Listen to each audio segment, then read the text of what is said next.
O morcego é um mamífero, como a gente, então ele nasce, né, de uma placenta e se desenvolve, né, mama. É um grupo, né, de mamíferos dos mais bem-sucedidos, né, em termos de diversidade. Então existe uma diversidade enorme de morcegos com distribuição global. Dentre os mamíferos é o único que voa e por isso ele tem uma série de desafios, né, que chama de desafios adaptativos, ou seja, para garantir, né, que esse voo deles não represente, né, um problema.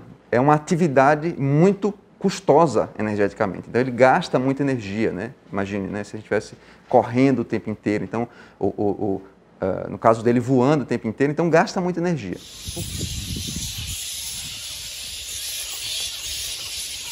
Os anfíbios e os répteis, eles conseguem, por exemplo, manter, ou eles controlam a temperatura corporal pelo ambiente. Eles absorvem calor do ambiente e isso ajuda a manter a temperatura corporal deles.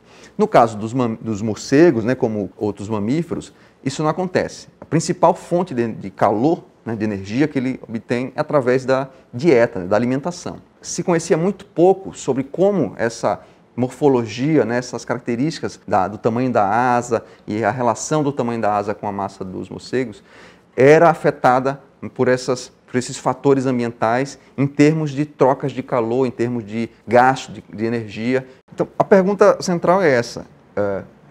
Qual é, né, a física que existe por trás da forma, da variação da forma dos morcegos ou de qualquer outro grupo biológico? Essa pesquisa, né, começou há alguns anos atrás, 2018 mais ou menos, né, com um projeto que a gente aprovou, que era focado em entender esses padrões macroecológicos, que a gente chama, né, os padrões da biodiversidade em grandes escalas, a partir de princípios da física, né, como troca de calor, né, termodinâmica.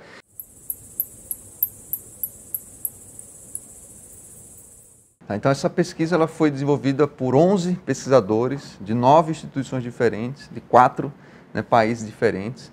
Então tem pesquisadores da Espanha, né, pesquisador do Canadá, do México e a maioria brasileira, né, e 2 aqui da UFS, né, eu, o professor Pablo Martins, do Departamento de Biologia. Os morcegos nos trazem vários benefícios para nós, os seres humanos. Por exemplo, grande parte dos morcegos se alimentam de insetos, né? E eles servem como controladores de vectores de doenças, como por exemplo mosquitos que transferem várias doenças como dengue, chikungunya, malária, ou também insetos que podem ser pragas de los sistemas agrícolas.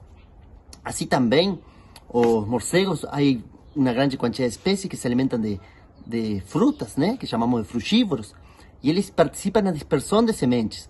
E essa dispersão de sementes contribui para restaurar ambientes que têm sido degradados por nós, pelo homem.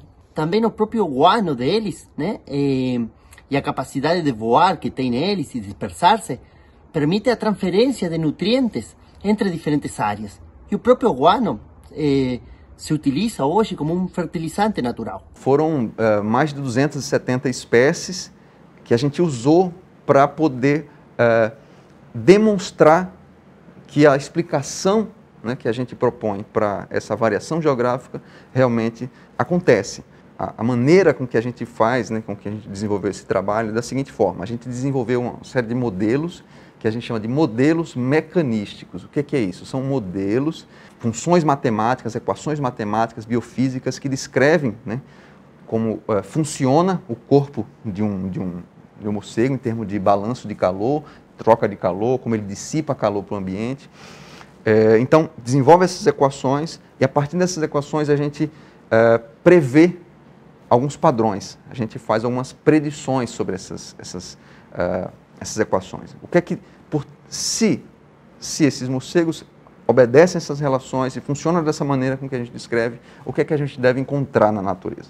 O trabalho foi publicado na revista Proceedings of National Academy of Science dos Estados Unidos, que a gente chama de PNAS, né? Ou PNAS, né, que é o acrônimo do nome da revista. Então, a gente já tinha submetido o trabalho lá, né, desde o ano passado. Essa pesquisa ela mostra como a gente pode entender padrões ecológicos em grandes escalas a partir de princípios físicos fundamentais. Essa é a grande inovação do trabalho. E a partir daí ela abre portas para a gente poder entender outros padrões de diversidade, por exemplo, de coloração de insetos, de coloração de aves, de forma corporal das aves, de outras adaptações de outros mamíferos, para a gente começar a desenvolver, né, um conhecimento sobre a biodiversidade pautado em princípios fundamentais.